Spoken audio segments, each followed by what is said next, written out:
All right. Welcome everyone to the Viper Pit. I'm here with Great Britain women's basketball player Joy Haizelden. How are you doing, Joy? Yeah, I'm good, thank you. How are you? Good, good. It's an honor to speak to you, and I'm excited. Yeah. So just to start, can you speak on your journey into wheelchair basketball? In secondary school, the PE facilities or like the PE lessons weren't really suited for someone in a wheelchair, and I'd often be like sitting out watching people or like going helping in reception and that kind of thing. And I got really frustrated that I couldn't partake in like physical education in that. So I ranted to my dad about it, and he was talking to this friend whose kid was doing wheelchair basketball at their school. So he invited us to come along to try it out. And yeah, I've never really looked back since and started from there, really. Awesome. And so as an athlete, what is your training and workout regimen like to stay on the top of your game?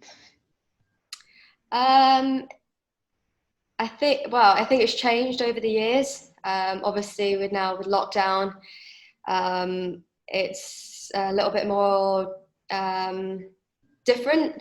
So we're only training 3 days a week on court. We're doing two gym sessions, and then we're doing little bits of like what we call robustness to keep our like muscles in check and that. But it's just, I guess it's we've got no games at the moment, so we'll be having games, and obviously that involves quite a bit of our time and recovery in that. So yeah. Yeah, it's definitely been hard to for every athlete really to just stay in shape because it's been hard this year, but keep going because it's definitely worth it. And in England, how many opportunities are there for wheelchair basketball players? To train or just sorry. Just to play, like in terms of teams and just the leagues over there, what is it like? Um, I guess there's quite a few teams out there. We've got four divisions in the National League, where men and women play together. And we've also got Women's League. That's really good, but it only happens 3 times a year, or in a season from September to May. Yeah, so I think there is a lot of opportunities out there, but I think it depends where you live. Because sometimes, for example, I live down south, and the closest training centre would be an hour away. So yeah. Okay, okay, yeah, we always ask that just to see, what the leagues are like and just what opportunities there are. And over the years, who are some of the coaches that have meant a lot to you? Oh, that's quite a difficult one. I guess my first coach, Pete Bull, he showed me wheelchair basketball. I learned a lot off him, like just the fundamentals and that. And I think that was really valuable to me. And I guess my other one would probably be Ali Hope, which is our women's Coventry coach. He's always like, I don't tell him this, but I've always looked up to him as like a mentor, and he's always helped me be more of a calmer player on court and just let me do my thing. Yeah. Awesome. It's great when they let you, find your game on your own and just guide you through it. It's always a good aspect to have. And so when you started playing, who were some of the national players that you looked up to? I guess um, I guess there was Helen Freeman, Laurie Williams, obviously, London 2012. That was quite uh, I don't know, it was quite a big thing for us in the UK, and it was all raved about and that. So I watched quite a lot of that, and it was just so amazing to see them play on there. Yeah. And who are, it might be the same, but who are some of the players that you kind of took aspects from their game and applied it to yourself? Um, I guess I've not really looked up to one specific player. I think. I mean, Uh, that's quite a difficult question. I think there's obviously other players from different countries that I've looked to, like Becca Murray. Like she's amazing, like just her shot, just her calmness. I think I try and be like that on court. And obviously there's other players as well. There's a lot, yeah. Definitely, there's so many. When a lot of the other interviews I've done, there's even players I've never heard of, and you look them up, and it's like, wow, no wonder they're so touted. So that's interesting. And just so the club aspect. So you play for Coventry. Who are some of your main rivals in the league? Well, previously it would be Sheffield Steelers and Oldham Owls. Yeah, they've got some. Well, they had some few GB players and in previous seasons. It's always been quite close with them. And what are this is one Chris and I are really interested in, just to get your take on it. What are some of the other countries in Europe that have top leagues? What compared to the UK? Yeah, like what other countries are like some of the top countries in terms of league teams? Um, Obviously, I think the other clubs in Europe are, I think, at a higher standard than what we have in the UK. But that's from my own view. But I still think in this country, I still think it's quite good. Um, yeah, with some of the players that are around, some of the like ex-GB players, I think it still is pretty high. Yeah, for sure. It is quite, it's definitely bigger than in North America. I find a lot of the European teams, like I talked to Philip Pratt last month, and he's in the Spanish league, and he says like it really depends on the year. He says a lot of times guys will change, or the women will change leagues, and it's hard to kind of compare them all because they're all so different. And he's with one of the Spanish teams. I can't recall who it is, but Yeah, yeah. was I very think interesting. it is. I think because also the other teams in Europe, they're professional. There's no professional team in Great Britain at all. We don't get paid to play for a team. I think that makes a lot of difference as well, because obviously other clubs in Europe, they attract other players from different countries, whereas in this country it's mainly people from the UK. Right. Okay. That makes more sense. It is getting better though, right? Like over the years, for sure. That's good to hear. So when you're playing with Great Britain, who are the main rivals in the national level for you? Well, I think you've got to look at the European zone, Germany and Holland. We've always had good games with them, close games, and there's always been that European rival. Yeah. Who are some of the players that you really enjoy playing against or with? Oh, I guess uh, from Holland, Mariska. She's one of the best forwards out there, and yeah, just the way she stays so calm and she's just like so big and uses her size to her advantage and just exploits like everything really. Yeah, I think I've really enjoyed playing against her. Awesome. That's yeah, I've heard of her. She is quite the player, and it is really impressive. And the thing that really impresses me is a lot of people think Paralympics, like, it's like kind of like a pity party for disabled people, but you guys are all athletes. Like it is amazing to watch. I actually like the Paralympics better than the Olympics because it's so intriguing to watch. And being disabled myself, I've always been a sports fan.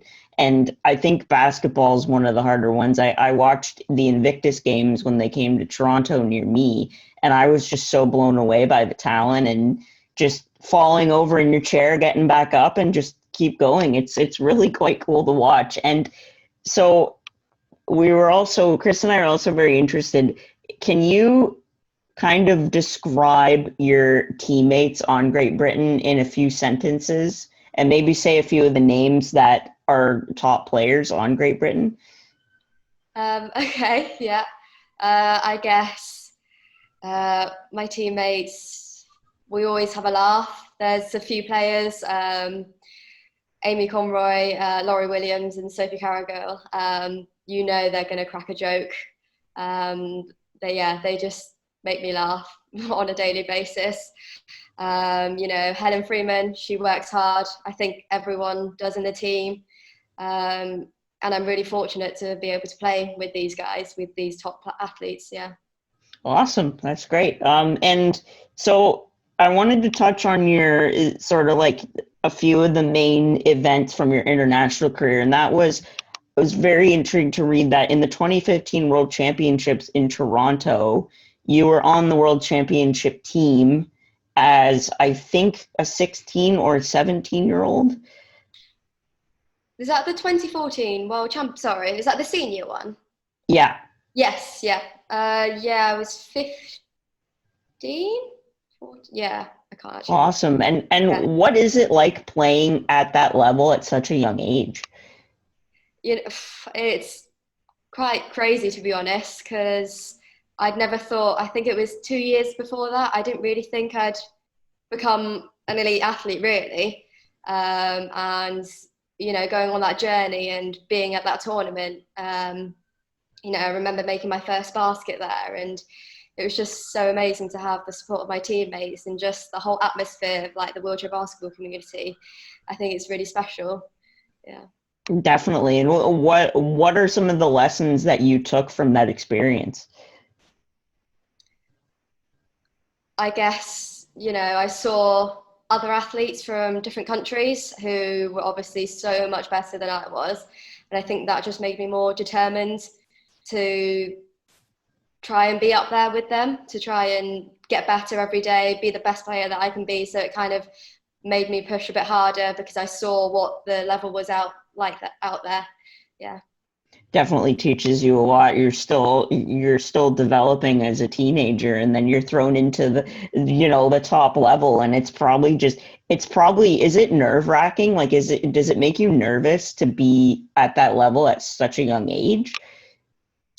I think I think when I was younger, I think it's all maybe a bit naive, and I think I took everything a bit on the chin. I was like, yeah, this is so cool. I think all the experiences I've had, I think they're pretty awesome. Obviously, I've been in like tournaments, games where they've been quite close, and I've been nervous in those, but I don't think I've ever been nervous for a tournament as such, because I think everything that I'm doing is pretty cool and just like enjoy the experience.